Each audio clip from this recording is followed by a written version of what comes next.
anggota penonton kami. Yang pertama Fidela Sabandar, yang kedua Stefani Korbuti, yang ketiga Tiara Maharani, yang keempat Yasmin Maulani, dan yang kelima Sesul Manuka. Next slide.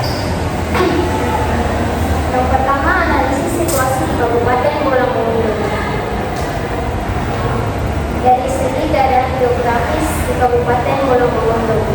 Kabupaten Bolang Mongondo merupakan salah satu daerah otonom dalam wilayah Sulawesi Utara dengan luas wilayah 8.358,04 km persegi dan terbagi menjadi 15 kecamatan.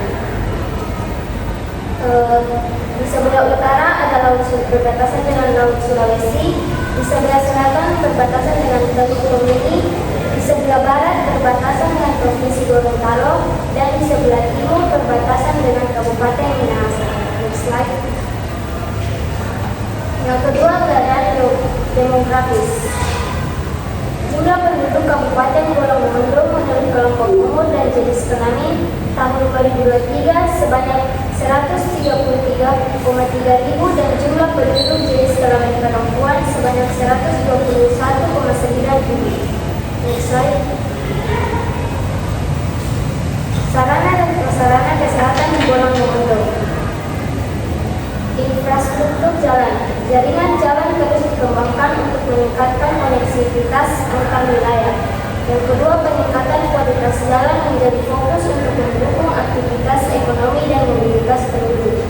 Infrastruktur lainnya, ketersediaan listrik dan air bersih terus ditingkatkan. Next slide. Di pariwisata terdapat beberapa tempat wisata seperti bendungan kontak dan pengembangan sarana dan prasarana pariwisata terus diupayakan untuk menarik wisatawan. Dari sarana air bersih, persentase rumah tangga yang memiliki akses terhadap sumber air minum layak menurut kabupaten atau kota di Provinsi Sulawesi Utara. Next slide. Kita masuk dalam data masalah gizi di Kabupaten Bolang Mongondo. Berdasarkan Badan Pusat Statistik Sulawesi Utara dan SKI 2023, prevalensi stunting ada di angka 24,8, wasting 10,5%, underweight 20,1%, overweight 3,7%, TBC atau tuberkulosis 91,0%, AIDS tidak ada, kusta 59,0%, malaria 0,1%, DBD 33,0%. Next slide.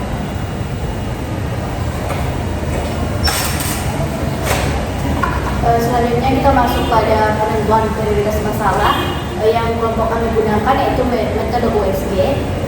Masalah teridentifikasi itu ada 4, yaitu stunting, wasting, underweight, dan overweight. Berdasarkan hasil rem yang kami hitung, stunting merupakan di bagian pertama, mendapat rem pertama. Berikut untuk menentukan akar masalah dan sebab akibatnya, kami menggunakan pohon masalah. Di bawahnya itu ada sebab akibat, dikelompokkan dalam 4 faktor utama, yaitu ada faktor individu di keluarga, asupan gizi yang tidak memadai, kemudian penyakit infeksi yang sering terjadi, dan faktor lingkungan dan sistem kesehatan. Serta yang di bagian atas ada efek jangka pendek dan jangka panjang. Berikut kami membuat rumusan masalah. Dari masalah yang kami ambil yaitu stunting.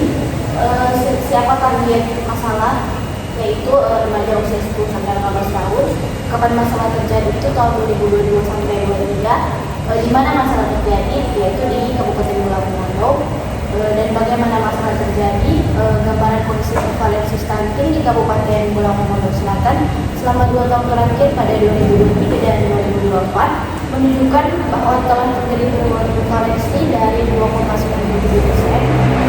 tahun 2023 dan menjadi 2,19% pada tahun 2024. Berikut untuk mengatasi masalah stunting yang kami ambil, kami menggunakan 2 intervensi, yaitu yang pertama ada intervensi gizi sensitif. Nama program kami yaitu gizi baik untuk generasi dilihat di bola pemantau. Tujuan pelaksanaannya sendiri adalah untuk menurunkan prevalensi stunting sebesar 3% dalam waktu 1 tahun. Kemudian meningkatkan cakupan PMT bagi balita gizi. Kemudian yang selanjutnya meningkatkan cakupan konsumsi TTD pada remaja putri dan ibu hamil hingga 90%. Selanjutnya meningkatkan pengetahuan ibu hamil tentang gizi seimbang, dan yang terakhir semua balita stunting mendapatkan perlindungan pada kesehatan. Berikut ini metode kegiatan yang kami gunakan, yaitu yang pertama ada pemberian makanan tambahan atau PMT, yang kedua suplementasi TTD, yang ketiga kelas untuk ibu hamil, dan yang keempat home visit kadar posyandu untuk balita stunting. Sampingnya ada target kami, yaitu ibu hamil, ibu dan balita usia 0 sampai 59 bulan, dan remaja putri usia 15 sampai 19 tahun. Berikut itu sumber daya yang digunakan, ada sumber daya manusia dan sumber daya material. Sumber daya manusia sendiri digunakan tenaga kesehatan seperti dari puskesmas, bidan desa, dan tenaga posyandu. Untuk sumber daya material sendiri ada dana dari APBD dan dukungan CSR. Yang kedua itu bahan PMT lokal, contohnya seperti beras, telur, dan kacang hijau. Yang ketiga ada modul pelatihan gizi dan PMT berbasis pangan lokal.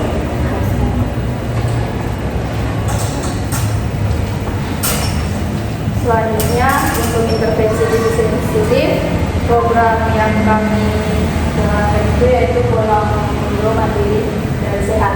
Dengan tujuan pelaksanaan itu yang pertama untuk meningkatkan pendapatan keluarga petani melalui diversifikasi usaha kecil berbasis hasil pertanian. Yang kedua mengurangi kerentanan ekonomi yang menjadi faktor risiko stunting. Dan tujuan yang ketiga itu untuk membangun kemandirian ekonomi desa. Kemudian untuk metode kegiatannya itu ada dua. Yang pertama itu pelatihan partisipatif menggunakan workshop dan praktek langsung, dan pendampingan intensif melalui mentor UMKM. Nah, untuk target itu pemuda usia produktif, petani berpenghasilan rendah, ibu hamil, dan balita usia 0 sampai 69 bulan. Kemudian untuk sumber daya ada dua, yaitu sumber daya manusia dan sumber daya material. Untuk sumber daya manusia itu terdiri dari koordinator lapangan, fasilitator lapangan, 5 mentor UMKM, dan lokal camp atau pelaku usaha lokal. Kemudian untuk sumber daya material itu dana dari APBN atau Dinas Kesehatan atau Dinas Pertanian.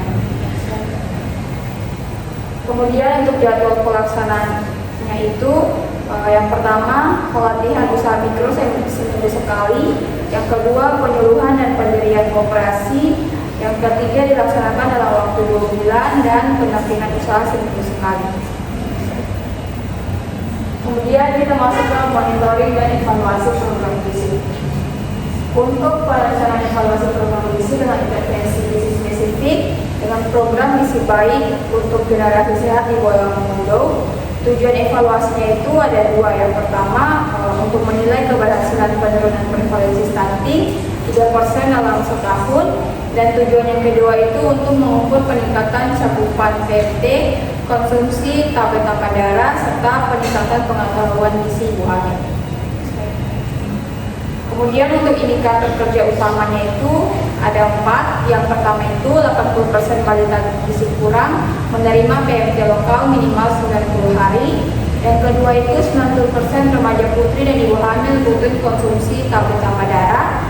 Yang ketiga itu 75% ibu hamil meningkat skor pretest dan post-test gizi. Dan yang keempat itu 100% balita stunting tercatat kunjungan kadar minimal sebulan sekali.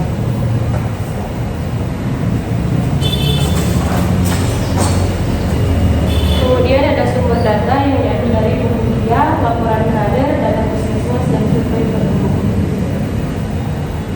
Selanjutnya pemilihan pendekatan dan tipe evaluasi. Ada 2 pendekatan evaluasi. Yang pertama kuantitatif, yaitu pengukuran cakupan makanan, status gizi, dan konsumsi TTD. Yang kedua kualitatif, yaitu wawancara keluarga balita dan observasi kegiatan kelas 5. Kemudian ada 3 Ada 3 tipe evaluasi. Yang pertama evaluasi formatif, yaitu identifikasi potensi tantangan awal program dan kesiapan kader. Yang kedua evaluasi proses, yaitu pelaksanaan penyuluhan, PMT dan kompetisi. Yang terakhir evaluasi hasil, yaitu penurunan prevalensi stunting dan peningkatan perilaku gizi sehat. Selanjutnya kelemahan program gizi spesifik serta usaha perbaikan. Kelemahan program gizi spesifik, yang pertama ketergantungan pada bahan PMT lokal tertentu, yang kedua keterbatasan jangkauan kader, yang ketiga rendahnya keberlanjutan suplementasi, dan terakhir monitoring manual. Selanjutnya usaha perbaikan program gizi spesifik, yang pertama diversifikasi mutu PMT, yang kedua intensifikasi konsumsif, yang ketiga program webinar PTD, dan yang keempat digitalisasi monitoring. Selanjutnya monitoring dan evaluasi program gizi. Perencanaan evaluasi program gizi dengan intervensi gizi sensitif dengan program dalam komando mandiri dan sehat. Tujuan evaluasi ini yang pertama menilai efektivitas program diversifikasi usaha kecil dalam meningkatkan pendapatan keluarga petani. Yang kedua mengukur dampak tidak langsung terhadap penurunan prevalensi stunting.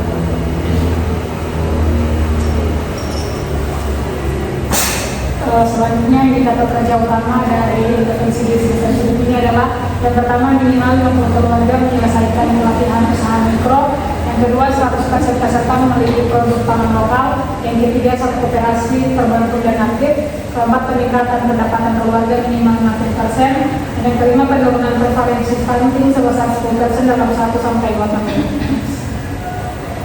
Masuk pada sumber data. Dari sumber data yang pertama ada laporan pelatihan, yang kedua dokumentasi produk usaha mikro, yang ketiga laporan operasi, dan yang keempat data pendapatan keluarga. Yes. Selanjutnya kita masuk pada pemilihan pendekatan dan titik evaluasi.